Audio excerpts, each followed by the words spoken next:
Alhamdulillahirabbil alamin. Alhamdulillahilladzi bi ni'matihi tatimmus shalihat. Alhamdulillahilladzi hadana li hadza wa ma kunna linahtadiya laula an hadanallah. Asyhadu an la ilaha illallah wa la syarikalah wa asyhadu anna Muhammadan abduhu wa rasuluhu wa la nabiyya ba'da.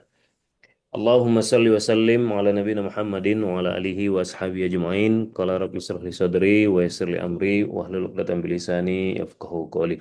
Wa qul rabbi anzilni munzalan mubarakan wa anta khairul munzilin. La ilaha illa anta subhanaka inna kunna minaz zalimin. Alhamdulillah, ayah bunda bangsa semuanya, bersyukur kita kepada Allah Subhanahu wa taala. Alhamdulillah, kalimat yang terus kita upayakan keluar dari lisan kita atas segala sesuatu yang terjadi dalam kehidupan kita sehingga kita bisa tetap terus-terusan menjadi hamba-hambanya yang berbaik sangka senantiasa dan juga bersyukur sehingga kemudian kita ditambahkan nikmatnya, ditambahkan keberkahannya dalam kehidupan kita. Begitu kemudian harapan kita sampai nanti kelak kita semuanya masing-masing khatam dari muka bumi dalam kondisi husnul khatimah. Amin amin ya rabbal alamin. Salawat beringkan salam kepada baginda Rasulullah Sallallahu Alaihi Wasallam.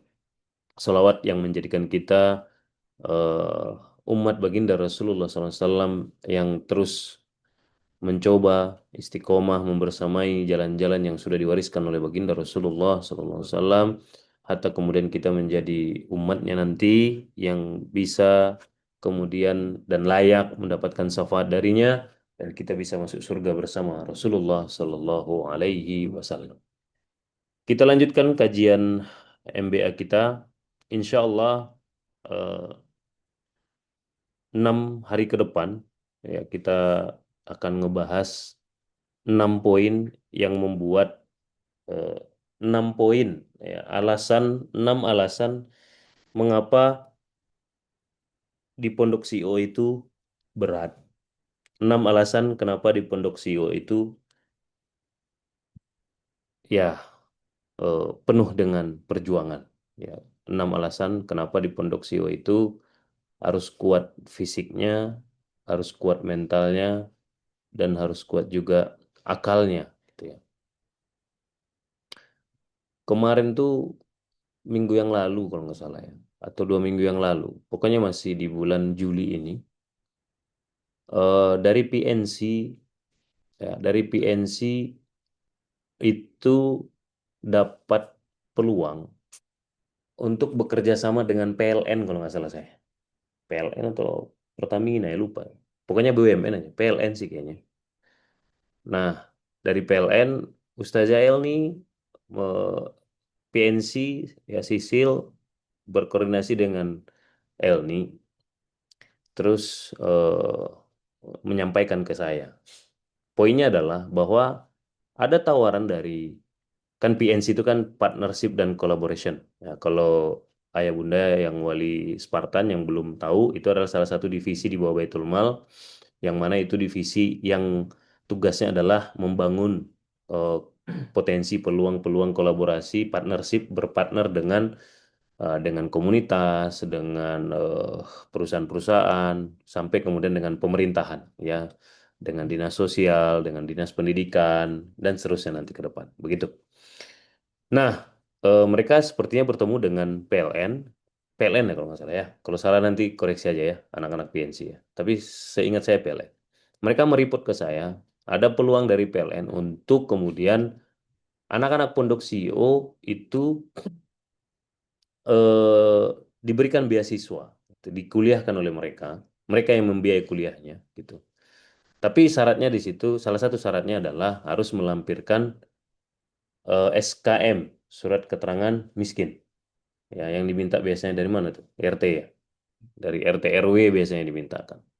Ya, terus Elni report ke saya, terus kemudian eh, saya belum jawab, tapi dari Elni sendiri, eh, dan saya sepakat dengan Elni, cuman eh, saya waktu itu apa namanya belum jawab, tapi Elni saya minta pendapat, menurut kamu gimana El? Kata Elni kurang serak ya gitu, ya, Elni kurang serak gitu. Kalau dengan syaratnya harus melampirkan surat keterangan miskin gitu. Nah, saya belum sempat ngerespon balik, menfeedback balik gitu kan, udah ke distract dengan kerjaan yang lain, sampai akhirnya kemarin ketemu dengan Sisil.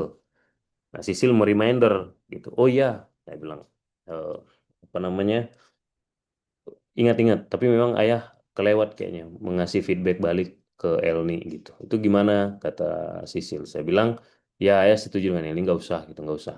Kalau memang harus ada syaratnya itu, nggak usah. Siapapun nanti eh, komunitasnya atau perusahaannya yang ada potensi dari mereka ada peluang untuk memberikan beasiswa, beasiswa jalur prestasi aja. Terserah mereka mau apa. Prestasi sebagai penghafal Quran, beasiswa penghafal Quran biasanya ada. Atau beasiswa mereka adalah santri karya, karya mereka tinggal kalau mereka nggak ya percaya datang aja ke sini melihat karya-karyanya anak-anak pondok CEO gitu, karya nyata gitu ya, santri karya. Mau dikeluarkan sertifikatnya kita bisa mengeluarkan sertifikatnya. Tapi kalau kemudian harus pakai SKM gitu, surat keterangan miskin, nggak usah. Kenapa? Kenapa saya nggak mau? Apakah karena ego? Enggak. Karena memang eh, saya pernah bikin status bahwa Pondok CEO itu bukan untuk santri yang kurang mampu, tapi Pondok CEO itu adalah untuk orang-orang yang mampu. Mampu apanya? Mampu otaknya, mampu fisiknya, mampu mentalnya. Nah, sih kan nggak baca nggak status saya waktu itu. Nah, jadi saya nggak ingin kemudian eh, framing bahwa beasiswa di Pondok Sio adalah beasiswa untuk kurang mampu. Enggak. Justru beasiswa di Pondok Sio itu untuk orang yang mampu. Hmm. Mampu apanya? Mampu otaknya, mampu fisiknya, mampu mentalnya. Gitu. Nah, kalau kemudian ekonomi, karena sejatinya pendidikan itu tanggung jawab siapa? Tanggung jawab pendidikan secara ekonomi itu tanggung jawab siapa? Kalau di Islam itu tanggung jawab siapa? Tanggung jawab pemerintah lah. Ya kan? Nah, karena sekarang kita bukan khilafah Islamiyah begitu, nanti dibilang pula kita mau kudeta kan? Nah, maka kita balikkan berarti tanggung jawab siapa? Siapa yang mewakili negara kalau dalam Islam tuh? Masjid. Tanggung jawab, tanggung jawab masjid. Itulah kenapa Allah menurunkan instrumen ekonomi bagi umat Islam yang diajarkan dengan sempurna oleh baginda Rasulullah SAW. Apa itu instrumen ekonominya? Jis, jiswaf, zakat, infak, sedekah dan wakaf itu adalah instrumen ekonomi yang langsung turun dari Allah, dari sisinya Allah dan dicontohkan secara sempurna oleh baginda Rasulullah Sallallahu Alaihi Wasallam, dilanjutkan oleh para khulafaur rasyidin, ya kan? Nah, makanya zaman khulafaur rasyidin itu mana ada orang belajar bayar. Justru orang yang belajar penuntut ilmu itu ditanggung oleh negara.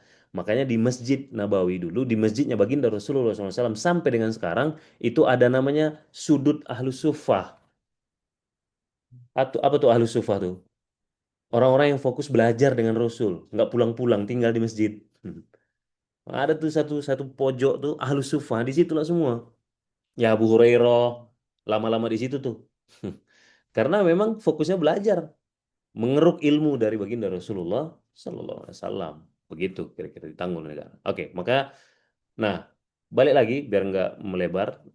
Kenapa kemudian enggak? Ya tadi karena mampu secara apa tadi? Otak, fisik, mental. Oke, maka kenapa harus mampu secara fisik? Harus mampu secara akal, pikiran. Harus mampu secara apalagi mental tadi. Karena ada 6 alasan. 6 alasan kenapa di Pondok Sio itu berat, butuh perjuangan, butuh fisik yang kuat, butuh mental yang tangguh, butuh pikiran yang sehat. Kenapa? Ada yang tahu 6 alasan? Apa kira-kira? 6 alasan. Apa yuk? Kayak mau ngidupin mic kau? Oh enggak. Ada yang tahu? 6 alasan. Kenapa pendidikan di Pondok Sio itu, kaderisasi di Pondok Sio itu berat. Kita akan bahas satu persatu 6 hari ke depan. Nggak tahu. Tebak-tebak aja. Ah, 6 alasan. 6 alasan itu adalah Dituntut untuk menjadi pemimpin. satu, Itu kan 6. Yang mana 6 alasan ini bisa mewakili satu kata. Hmm. Sis, siswa. sispak. Oh, Nah, sispak. Kita akan bahas kenapa sih berat? Ya, kenapa berat? Kenapa sih butuh perjuangan? Kenapa sih timbang karena kesalahan ngantuk berulang, sholat masbuk, apalagi? Odotnya ngantuk, zikir suaranya malas-malasan. Kenapa sih timbang masalah itu doang, hukumannya bisa sampai dikucilkan dari masjid 50 hari? Hmm. Kenapa sih? Buat ayah bunda deh, jangan jangan santri yang jawab. Saya pengen ayah bunda yang jawab. Menurut Bapak Ibu, di luaran sana atau di pondok deh, di pondok, jangan jangan di compare dengan non pondok, nanti nggak apple to apple. Tapi kehidupan santri di luaran sana deh, setahu Bapak Ibu, ya di pondok di luaran sana, ya kan? Apakah ngantuk, masbuk, apalagi tadi? Kalau zikir nggak kenceng gitu ya, malas-malasan zikirnya, itu tuh pelanggaran ringan. Di luaran sana pelanggaran ringan atau bahkan banyak kiai-kiainya yang membiarkan aja gitu. Dianggap wajar. Gimana menurut Bapak Ibu? Setahu Bapak Ibu, kan Bapak Ibu sebelum ke Pondok Sio banyak yang udah mondokin anaknya kan? Atau pernah nggak sih Bapak Ibu anaknya waktu di pondok sebelum ke Pondok Sio dihukum makan tahu tempe doang gitu hukumannya gara-gara ngantuk mulu? Hah? Coba, ayo,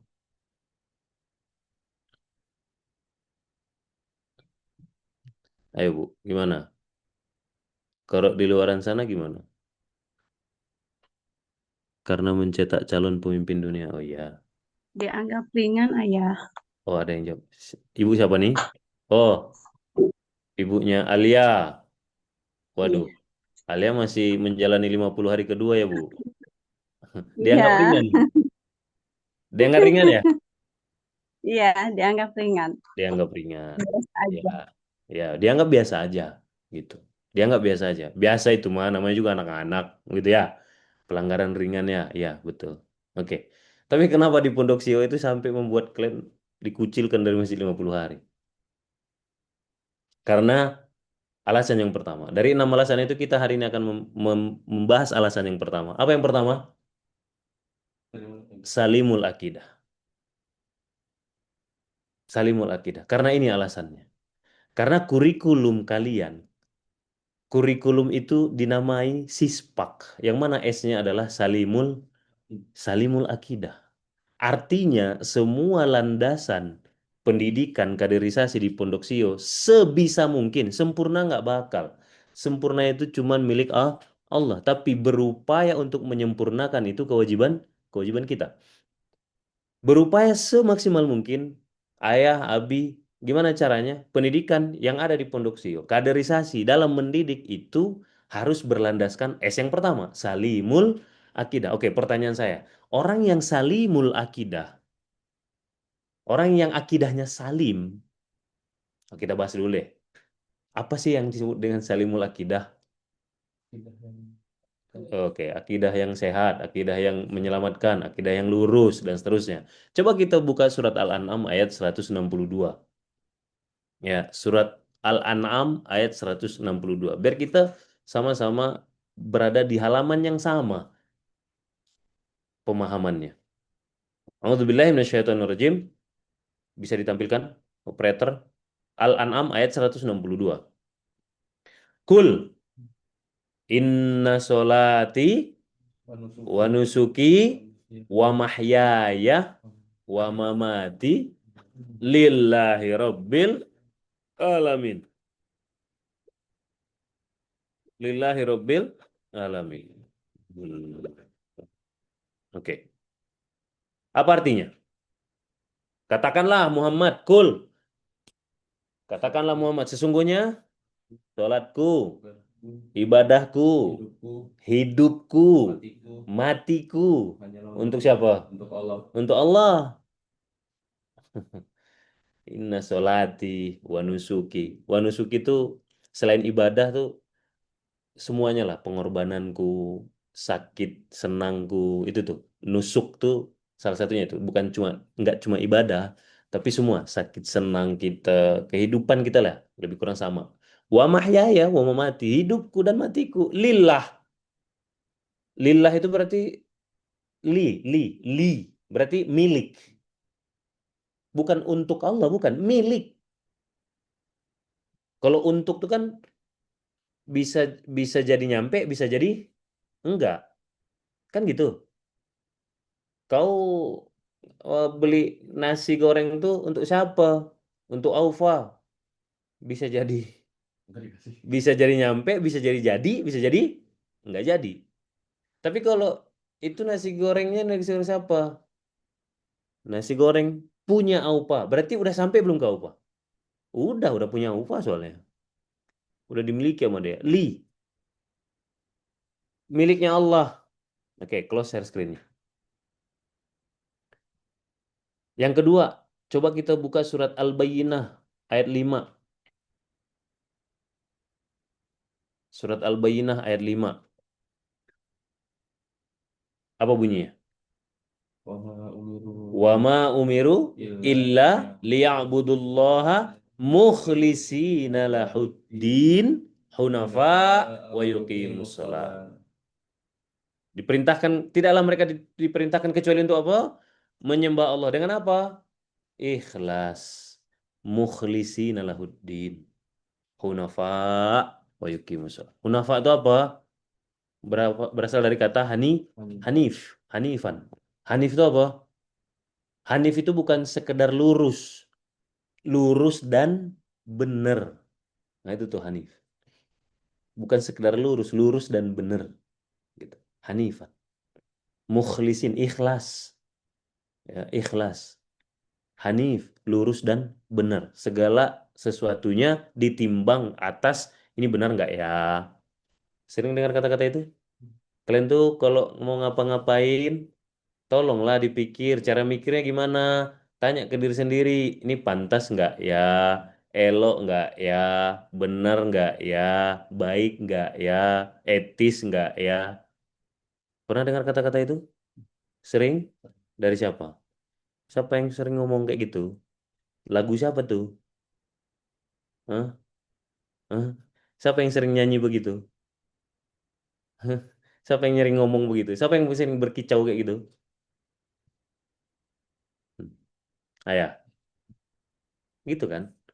Nah, inna sholati wa nusuki wa mahyaya wa mamati lillahi rabbil alamin. Itulah orang yang salimul akidah. Oke, sekarang saya tanya. Kalau orang hidupnya matinya untuk Allah, mungkin nggak dia kalau udah azan tuh masih ngobrol? Hah? Apakah dikatakan salimul akidah kalau azan tuh masih ngobrol? Apakah dikatakan salimul akidah kalau azan tuh masih antri ngambil air? Hah? Apakah dikatakan salimul akidah kalau azan tuh masih ngobrol di teras, masih ngobrol di Al-Maidah? Hah? Ya kan? Enggak. Karena kita lagi mendirikan Salimul Akidah, Bapak Ibu. Makanya buat kiai di luar sana itu biasa. Maaf, buat kita enggak biasa. Kenapa? Karena kurikulum kita Salimul Akidah. Karena kita pengen jadi institusi pendidikan yang nilai-nilainya itu bukan cuma jadi slogan, bukan cuma jadi tagline, bukan cuma jadi bahan jualan, bukan cuma jadi penghias spanduk gitu. Ya, kita pengen apa yang tertulis dalam kurikulum itu, apa yang tertulis di nilai-nilai pondok itu emang terasa. Terasa dari siapa? Terasa dari anak-anaknya, anak institusi tersebut. Siapa itu anak institusinya? Ya antum, Spartan. Gitu kan. Nah, makanya melelahkan, berat, butuh tantangan. Nah, cuman beratnya itu berat di kalian saja atau ikut sama ayah juga berat? Berat di kalian aja atau berat di saya juga? Sama-sama. Sama-sama. Nggak percaya? Saya tanya ya orang tua kalian. Saya tanya nih. Pak, Bu, Bapak sama Ibu kan orang tua nih. Berat nggak negor anak perkara ringan, tapi itu lagi yang harus ditegur? Berat nggak? Berat nggak? Kan Bapak Ibu kan sebelum mereka masuk Pondosio kan mereka tinggal sama Bapak Ibu nih. Berat nggak Pak Bu untuk kemudian bangunin mereka setiap subuh dulu tuh? Itu berat sekali itu. Ayah cuma nanyanya berat loh. Dijawabnya berat sekali itu. Iya, karena berat lah makanya banyak kiai di luar sana itu menganggap itu bukan karena mereka menganggap itu pelanggaran kecil enggak, karena mereka tidak berani mengambil resiko untuk menjalani beratnya peran itu. Makanya akhirnya apa? Ya udahlah, ringan ini. Bukan karena itu bukan pelanggaran. Kiai-kiai di luar sana tahu kok itu pelanggaran juga. Guru-guru sekolah-sekolah SDIT, SMPIT, SMIT, kampus-kampus Islam dan seterusnya tahu kok bahwa mahasantrinya yang pacaran itu pelanggaran, tahu mereka itu. Tapi kenapa mereka biarkan? Karena untuk melarang itu berat. Untuk mengawal itu tidak terjadi berat. Emang kalian kira enak ngecek handphone kalian satu-satu? Siur mata. Ih, kalau anaknya cuma satu dua orang mah ngecek chatnya enak lah. Lah kalau puluhan, siur mata. Iya. Jadi jangan bilang, Jaya nggak ada kerjaan. Kalau Jaya bisa milih, dia juga nggak mau ngecek-ngecekin chat-chat kalian itu. Kenapa? Capek lah, capek. Jangankan Jaya, kalian sendiri kalau ayah suruh sekarang chat, coba dicek chat kalian masing-masing. Semua chat kalian dicek. Capek nggak? Coba ya berapa chat itu di situ. Apalagi kalian nih, chat sama kliennya itu berapa? Hah, cek satu-satu. Kan gitu. Capek. Nah, nggak semua pendidik, nggak semua guru, nggak semua, apalagi guru BP itu mau melakukan itu. Karena yang paling mudah dari itu mengambil sikap bodoh, bodoh amat. Itu yang paling gampang tuh. Seralah, ya bodoh amat lah. Atau paling tidak, yang paling mudah apa? Meremehkan aja. Ya udahlah itu kan pelanggaran kecil, nggak apa-apa lah. Nggak apa-apa lah. Cuma ngantuk-ngantuk kan. Iya, sekarang ngantuk, besok ngorok. Iya, nggak percaya. Mau kita terapkan? Hah? Coba kita bodo amat sama yang ngantuk-ngantuk. Bodo amat sama yang malas-malas zikir. Taruhan nama ya. 3 bulan aja kita bodo amat. Bulan keempat nggak ada lagi yang zikir tuh. Bulan keempat para ngorok semua itu bukan lagi ngantuk, ngorok semua itu. Begitu juga yang telat. Coba kalau nggak dilarang. Bulan keempat ada 3 kali jamaah di masjid kita. Kenapa? Karena ketinggalan. Bukan cuma sekedar masbuk. Akan ada jamaah kedua di masjid kita karena ketinggalan. Udah kelewat di atas levelnya masbuk tuh. Jadi itu tidak menunjukkan salimul akidah. Kenapa kemudian Ka'ab bin Malik disisihkan oleh Rasulullah SAW dari Masjid 50 hari? Apakah emang apa namanya dasar daripada kesalahannya apa? Lalai juga kan? Males kan? Males-malesan gitu. Lalai gitu. Nah, kalau kita menganggap lalai itu sepele, kenapa Rasul kemudian nggak menganggap lalai itu sepele? Ada nggak doa yang diajarkan Rasul agar kita kemudian terhindar dari malas? Apa doanya? Inna na'udzubika minal kasal. Ya kan? Dan seterusnya dan seterusnya. Salah satunya apa? Kasal. Dari malas. Kalau memang itu adalah perihal sepele, nggak mungkin Rasul sampai mengajarkan doanya. Sengaja berlindung dari malas. Disebut loh, malas. gitu loh. Nah, kalau yang namanya salimul akidah, maka parameternya apa? Ya Quran dan hadis kan? Ya sudah. Jadi maaf kalau kemudian hal-hal yang itu kan kecil sebenarnya sepele, enggak di Pondok Sio enggak sepele itu. Nah artinya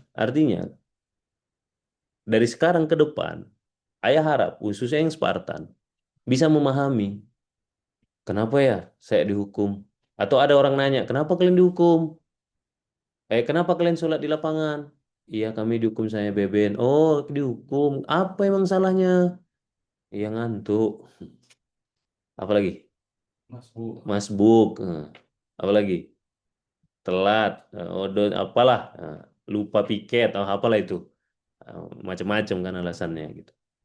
Terus dijawab sama orang, misalkan tamu yang backham tuh yang nanya, ya kan? Tamu yang backham kan yang suka terheran-heran kan kalau lagi ngecamp di pondok tuh ada apa nih, gitu. Orang sholat di tengah lapangan. Kalau kata mereka, ya Allah segitunya, kan itu doang kesalahannya. Iya, kan itu nggak nyuri. Hmm. Suka gitu kan tuh. Ya Allah itu kan nggak nyuri, nggak bunuh orang juga. Itu kan nggak zina. Masa segitunya dihukumnya? Apa jawabannya sekarang? Apa jawaban kalian? Nah, ya, ya, ya. Karena kami memang dididik untuk menjadi orang yang salimul akidah. Orang yang malas-malasan sholat itu nggak salim akidahnya, Bu. Orang yang ngobrol pas lagi azan, bukannya ngebalas azan, ngejawab azan, malah ngobrol, itu nggak salim akidahnya, Bu. Makanya kami kayak gini. Gitu jawabannya. Itu jawabannya. Karena kurikulum kami salimul akidah. Gitu. Cuman chat doang kok. Masa sampai dijalbak sih? Kan katanya la taqrabu. Iya, bukan la taf'alu zina kan? Tapi la taqrabu zina, ya kan? Mulai dari apa namanya tukeran emot beranjak ke tukaran kado. Habis tukaran kado, hmm, tukaran yang lain kan? Iya, gitu. Berasal dari tukaran emotnya itu. Tukaran emoticon dulu ya kan? Tadinya emoticon gini. Lama-lama emoticon gini. Lama-lama emoticon gini, ya kan? Hmm. Lama-lama tukeran cindera mata, gitu. Lama-lama tukaran perasaan. Nah, ya begitu. Nah, itu alasan pertama. Kenapa kemudian di Pondok Sio itu butuh perjuangan. Besok kita bahas alasan kedua. Masing-masing poin beda itu penjelasannya nanti. Ya. Alasan yang kedua apa? Nah, ilmu yang bermanfaat. Ya, ilmu yang bermanfaat. Yang ketiga, Strong leadership. strong leadership. Kita akan bahas satu persatu.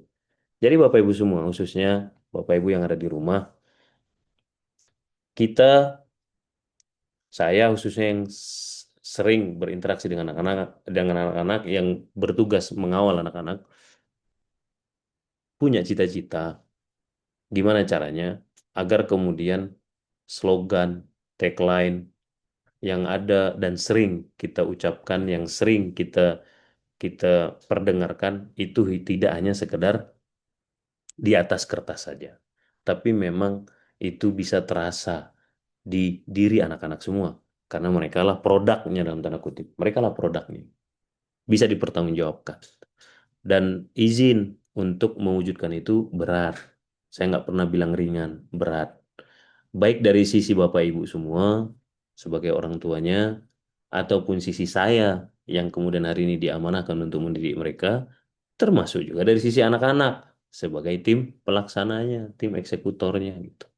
Tapi yakinilah, mudah-mudahan Allah jaga kemudian niatan ini, yakinilah itu semua dalam kerangka kurikulum Sispak. Tidak ada kemudian niatan lain-lain, lebih ke gimana caranya agar Ketika kita bicara sispak, santri siap pakai, S-nya Salimul Akidah, ditengok siapapun Spartan, ada terasa dari dia Salimul Akidah tuh. Siapapun orang, bukan nggak dipilih, siapapun. Random check pun, kapanpun bertemu dengan anak Pondok Sio, dimanapun, siapapun orangnya, maka nilai-nilai Salimul Akidah tuh terasa. Itu kan yang kita inginkan. Ya, itu yang kita inginkan.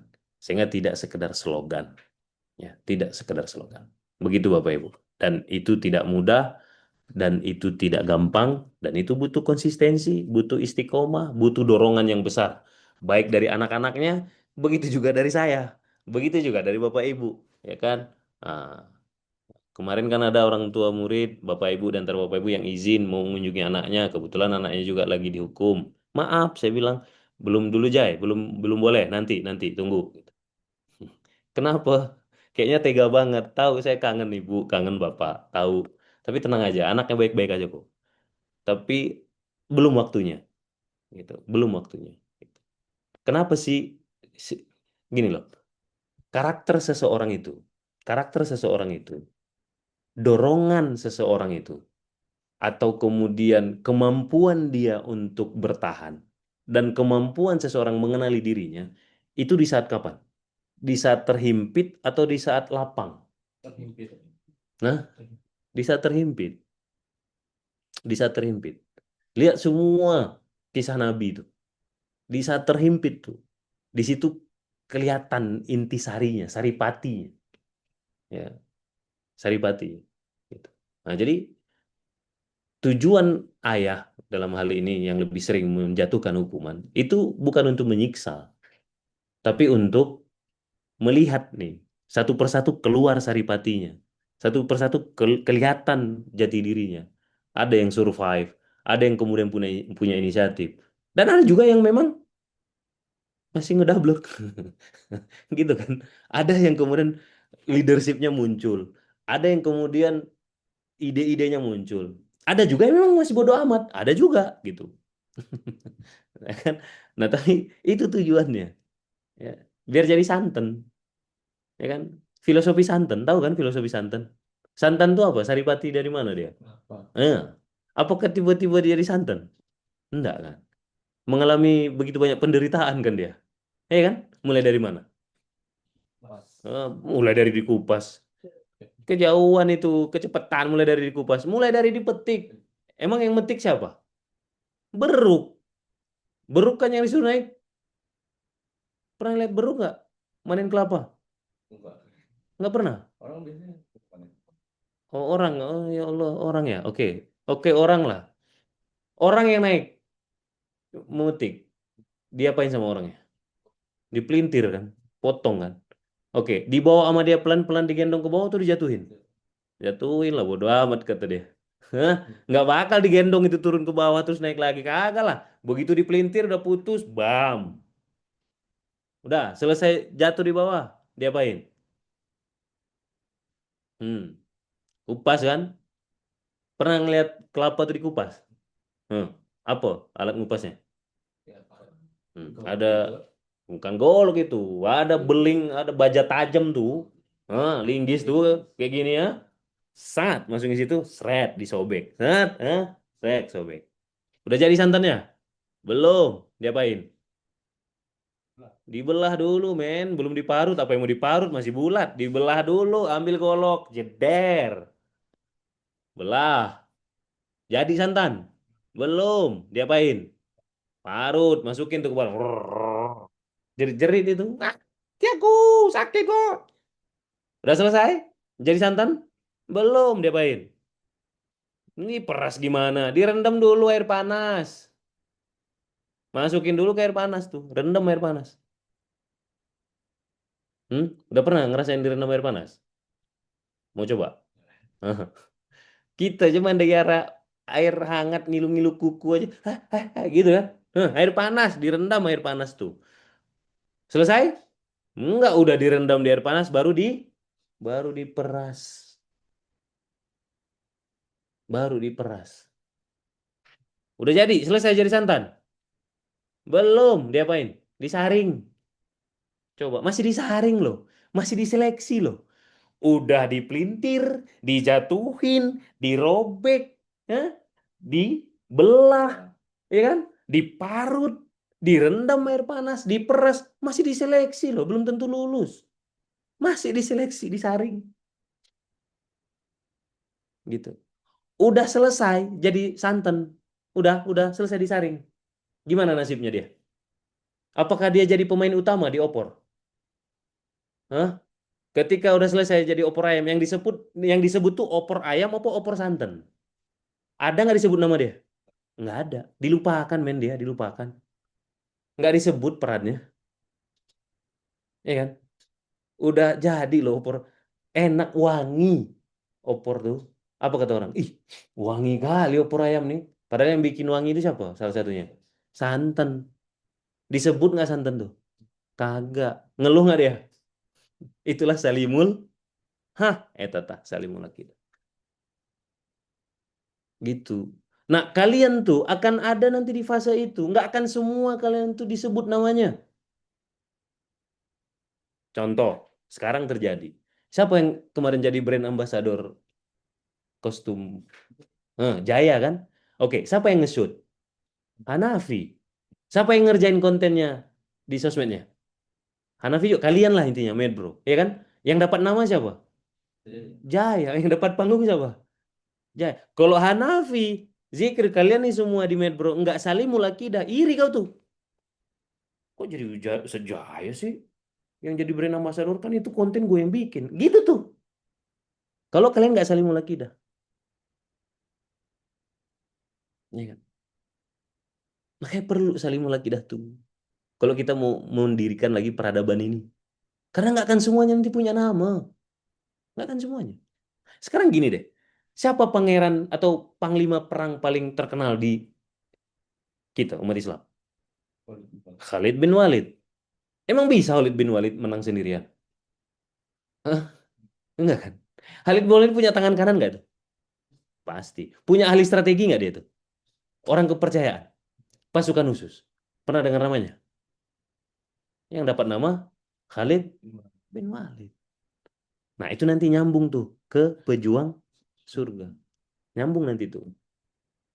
Nyambung nanti tuh. Makanya, kalaulah kalian tidak dididik dari sekarang salimul akidah, antara kalian nanti gontok-gontokan. Borok-borok menyelamatkan umat, antara kalian nanti gontok-gontokan. Makanya harus dididik dari sekarang salimul akidah, brotherhood, sisterhood, persaudaraan. Ya, Bang? Oh, Oh ya, oh ya, siap. Eh, Oke, Mbak, Gojeknya udah nyampe. Oke, semangat ya. Ya. Terus, oke. Assalamualaikum dong. Assalamualaikum. Waalaikumsalam. Pulang. Oh ya, pulang sore, Masya Allah. Udah besar ya pulang sore. Naik angkot sendiri? Hah? Naik angkot sendiri? Iya dong. Iya, hati-hati ya. Salam. Jangan mampir di mall. Ya, begitu. Makanya harus saling akidah. Sakit-sakit sama-sama. Brotherhoodnya harus dibangun. Sisterhoodnya harus dibangun.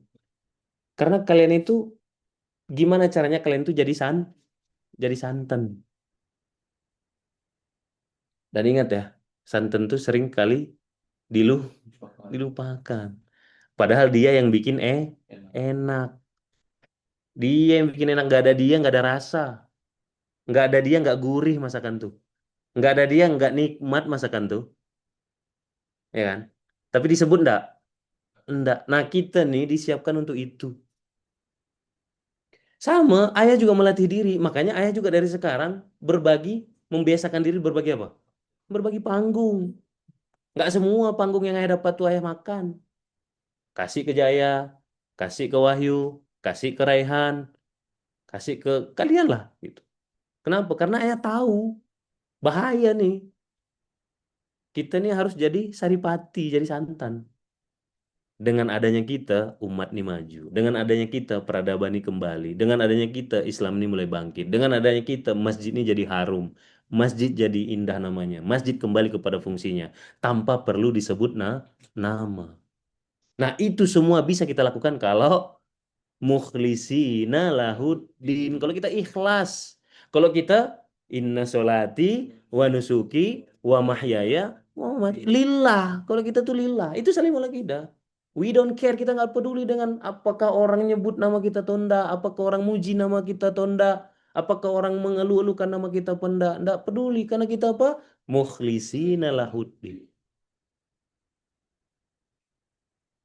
Ya. Nah, itu nanti masuk tuh ke pejuang surga bahasannya. Nah, untuk mewujudkan karakter itu, nggak bisa kita menganggap sepele hal-hal kecil. Nggak bisa. Nggak bisa. Ya, nggak bisa. Karena Allah dan Rasulnya tidak pernah menganggap hal sepele hal-hal kecil. Justru Allah dan Rasulnya sangat konsen dengan hal-hal yang kecil. Nah, itulah kenapa alasan pertama. Kenapa kita butuh sekali ya mental yang kuat, fisik yang kuat, akal yang sehat untuk menjalankan ini semua. Siapa? Bukan cuma Spartan. Wali Spartan, saya sebagai orang tua ideologisnya Spartan, dan para Spartan itu sendiri. Sama-sama. Karena sama-sama lelah. Sama-sama capek pasti. Sama-sama diuji. Nah, begitu kira-kira alasan pertama. Ya, kita akan bahas 5 alasan berikutnya di pertemuan 5 hari ke depan. Besok kita akan bahas alasan yang kedua, yaitu ilmu yang bermanfaat. Ya, bagaimana sih kok kalian tuh dipaksa untuk berkontribusi sedini mungkin untuk umat? Kenapa sih?